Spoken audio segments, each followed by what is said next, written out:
Here's J. Warner Wallace using his detective skills to sell books for Jesus.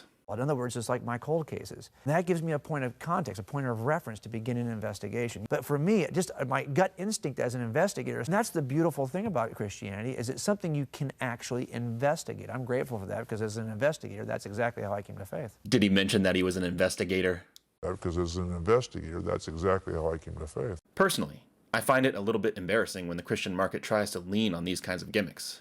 Whether it's trying to sell the story of a former atheist journalist like Lee Strobel, or a former atheist cold case detective like Wallace, there is apparently never a shortage of money to be made shoving this stuff in front of the masses.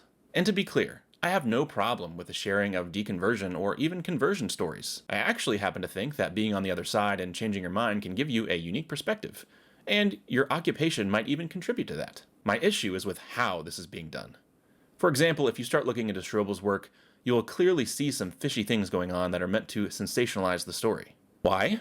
Because the narrative of a skeptical journalist interviewing scholars and becoming overwhelmed with the evidence for Christianity is the kind of story that Christians want to hear, and the kind of narrative apologists are hoping will strengthen the faith of the next generation. Something similar seems to be going on with Wallace. Oh, look, doubting Christians, there was a cold case detective who investigated Christianity and became an evangelical. Because as an investigator, that's exactly how I came to faith. How desperate.